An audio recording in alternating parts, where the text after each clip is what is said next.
I used to think my wife, Claire, was my greatest blessing, graceful, ambitious, and loyal.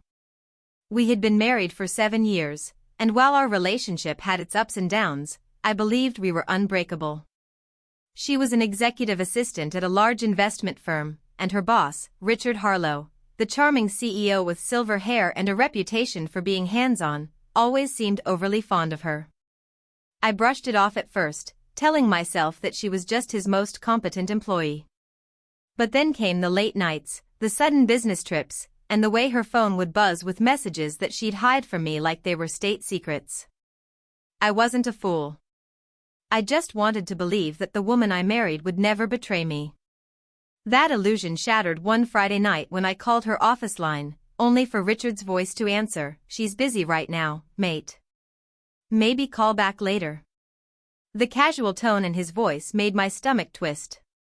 Busy with what, exactly?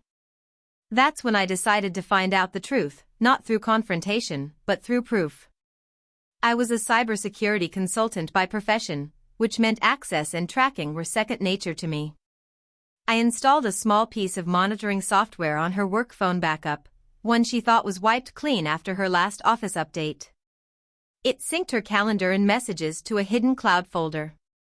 Within days, I had everything, texts, pictures, and even emails. The messages between her and Richard were nauseatingly intimate. He called her my queen.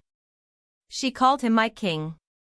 They talked about meetings that ended with champagne and nights that started with strategy discussions in hotel suites. But the most gut-punching part was one text she sent him after coming home late to me. "He's so naive, he still thinks I'm working hard for this company. If only he knew what I do to keep the boss happy." I could have confronted her then, screamed, thrown her out, or even filed for divorce. But that would have been too easy. I wanted her to feel what I felt: humiliation, betrayal, and loss of everything she'd built on lies. So I planned my revenge with precision. I started by becoming a silent investor in her company's new project, a cybersecurity partnership, ironically. Richard and the board had no idea who was behind the consulting firm providing their new data security architecture. I used my business alias, Echelon Technologies. Through it, I gained access to the company's internal systems, including emails, meeting logs, and surveillance from their corporate events. The trap was set. The final blow came faster than I expected. Richard had booked a suite at the Grand Regency Hotel for what was listed on Claire's calendar as an overnight conference prep. She left that evening in a sleek black dress, saying she'd be late because Richard needed her to finish the proposal. My smile that night must have scared her if she'd noticed. Because I already had the hotel suite details, and something far better than just a confrontation waiting. The next morning, the board of directors, unaware of what I'd planned, were scheduled to meet Richard for a surprise compliance review I had arranged through the firm's internal ethics committee. They thought they were investigating mismanagement. I knew they'd find something far worse. As we entered the suite, the look on their faces froze. The room smelled like perfume and champagne. Claire was sitting on the edge of the bed, wearing one of Richard's shirts, her hair messy from the night before. Richard was in a robe, holding a glass of wine at 8 a.m. And then they saw me, standing at the door, cool and composed, with the board right behind me. "Good morning, Richard," I said calmly, my voice cutting through the stunned silence. "Looks like you've been busy managing your team." His face turned the color of chalk. Claire gasped, pulling the sheet around her, eyes wide with disbelief. "Daniel? What are you doing?" she started, but I cut her off.